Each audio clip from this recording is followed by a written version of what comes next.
Matheus Teixeira, queria o seu comentário a respeito disso. Como é que o Supremo faz uma coisa e outra que parecem contraditórias? O Edson Fachin, a gente tem ouvido, e você também traz essa apuração, está nesse movimento, não à toa, voltou antes das férias para conversas particulares com os ministros, para tentar evitar o isolamento com a defesa do Dias Toffoli. O que você ouviu de ontem para hoje, Matheus? Porque está tudo muito nebuloso, mas é isso, aponta para uma reação coordenada dentro do Supremo. Perfeito, Tainá. A sua análise é muito boa e eu acho que vai mais ou menos na linha do que a gente tem ouvido nos bastidores em relação ao espírito de corpo que você acabou de mencionar.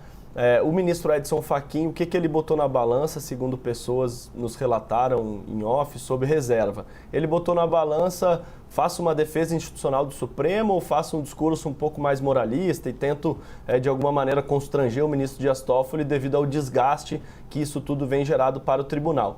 Ele, como presidente, preferiu fazer um discurso institucional de defesa da instituição, justamente para tentar apaziguar e reunir novamente os ministros e sair de um isolamento que um enfrentamento mais duro poderia gerar, uma vez que sim, tinha uma parte do tribunal que respalda a atuação do ministro Dias Toffoli e que acha que não caberia ao presidente contestar de alguma maneira a atuação de um dos 11 ministros, porque apesar de ser o presidente, ele não tem mais ou menos poder que os outros com a caneta na mão. Ele apenas tem o dever de coordenar os trabalhos, de definir a pauta de votação. O ministro Fachin, então, aceitou o ônus de eventualmente defender essa atuação controversa do ministro Dias Toffoli, mas ele espera nos bastidores que ele também tenha o bônus ali para frente. E qual é esse bônus que ele tem calculado?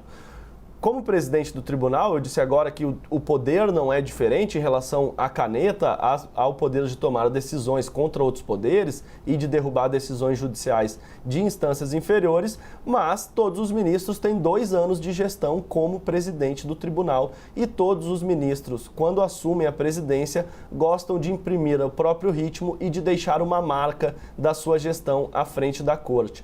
O ministro Edson Fachin, já de público, falou que uma das marcas que ele quer deixar é a aprovação de um código de ética de conduta, justamente para conter os danos de imagem que o Supremo vem sofrendo, não só nesse caso do Banco Master, mas que já sofreu em outros casos que suscitam aí algum tipo de conflito de interesse entre os ministros e as partes que estão nos processos, as partes investigadas. O ministro, então, preferiu fazer um sinal, um gesto, um aceno ao ministro Dias Toffoli e à ala do tribunal que tem respaldado ele, e depois ele deve cobrar a fatura. Não dá para saber ainda se ele de fato vai conseguir, mas ele vai cobrar a fatura. Agora que eu fiz uma defesa pública, a gente fez uma reunião institucional aqui para defender o trabalho do Supremo, vocês também têm que me ajudar um pouco na minha gestão.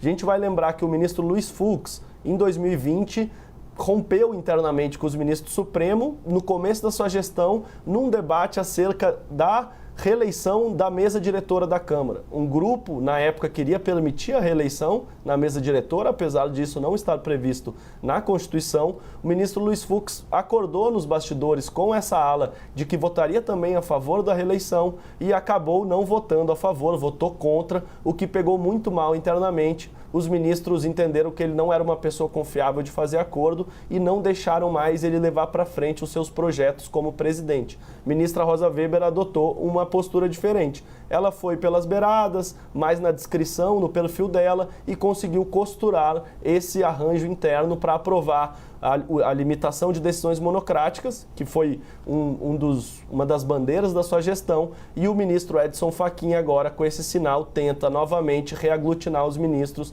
em torno dos seus projetos como presidente, o principal deles, o Código de Conduta Uribe, Tainá.